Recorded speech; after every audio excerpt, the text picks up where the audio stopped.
Bine ne-am regăsit, dragi prieteni! Astăzi discutăm despre operațiunea specială Reed, în care un militar rus a aruncat în aer sediul cu ofițeri Storm Z și despre blocarea rușilor pe râul Seim, pentru că încă un ponton de trecere a trupelor rusești peste râul Seim în Kursk a dispărut.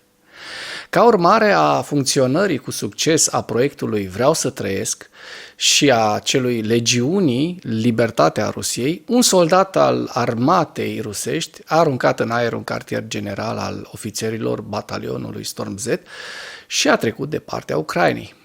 Acest lucru a fost raportat de Direcția Principală de Informații a Ministerului Apărării al Ucrainei, GUR, pe data de 20 august. Se observă că în iarna anului 2024, un pilot rus de drone cu indicativul de apel Silver a contactat regiunea Libertatea Rusiei. Potrivit acestuia, rusul a fost motivat să coopereze cu Ucraina. Ca parte a interacțiunii cu militarul rus, Ucraina a reușit să obțină date valoroase de informații despre locația, numărul și intențiile inamicului într-o direcție specifică a frontului, a raportat GUR. Apoi, la un moment favorabil pentru soldatul Silver, acesta a aruncat o grenadă în orificiul de ventilație al subsolului sediului unității de ocupație Storm Z, unde dormeau ofițerii ruși. La subsol erau vreo 15 persoane. În această cameră era o conductă chiar deasupra patului în care dormeau ofițerii.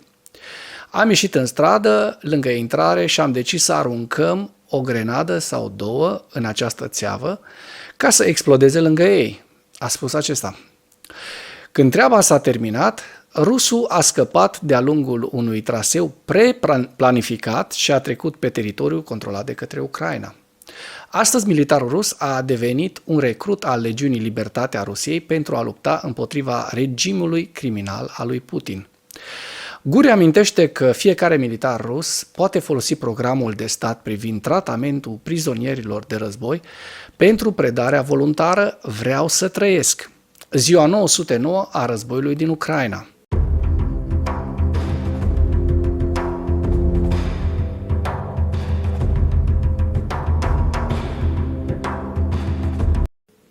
Potrivit statului major al Forțelor Armate ale Ucrainei, în dimineața zilei de 20 august 2024, pierderile totale în luptă ale Rusiei de la începutul invaziei neprovocate asupra Ucrainei din 24 februarie 2022 se ridică la 601.800 de militari.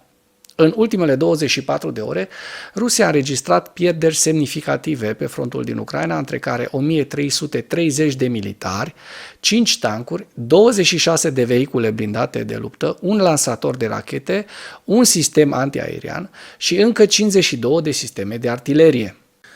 Dacă până în acest moment ai găsit informații utile în material, contribuie cu un like și cu o distribuire a acestui videoclip pentru a ajunge la cât mai multă lume.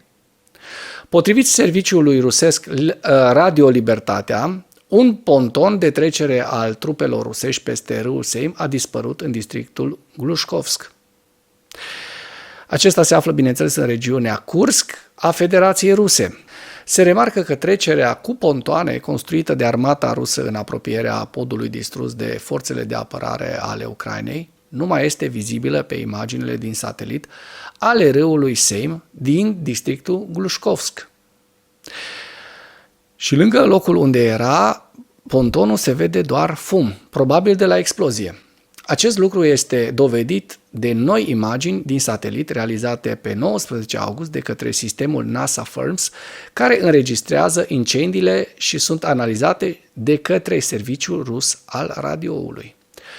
Trecerea a fost situată între satele Zvane și Glușcovo, iar a doua trecere cu ponton adusă de către armata rusă la est de satul Glușcovo este încă vizibilă pe imaginile din satelit, scrie publicația. Armata rusă a început să instaleze puncte de trecere prin pontoane peste râul Seim, după ce forțele ucrainene care înaintau din sud au atacat podurile fixe din zonă.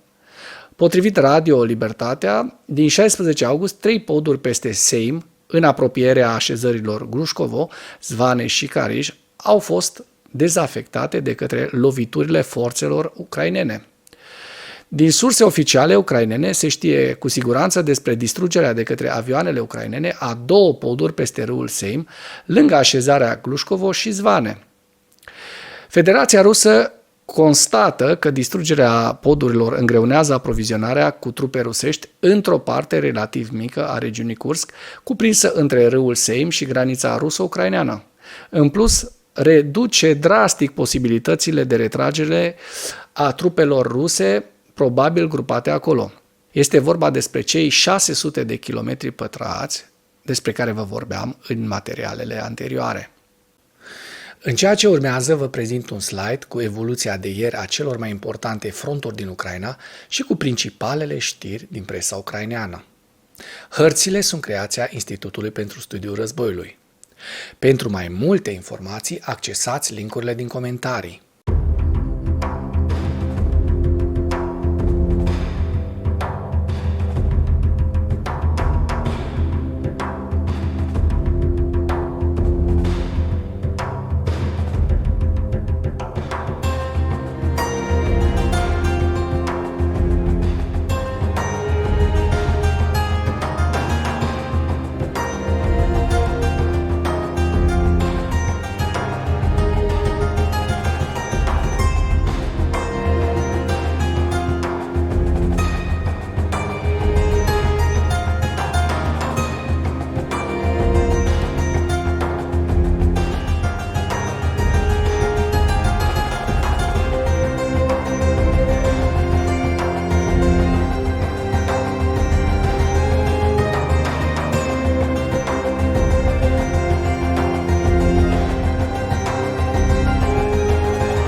Mulțumesc pentru vizionare. Dacă vrei să susții acest canal, abonează-te la Animatura.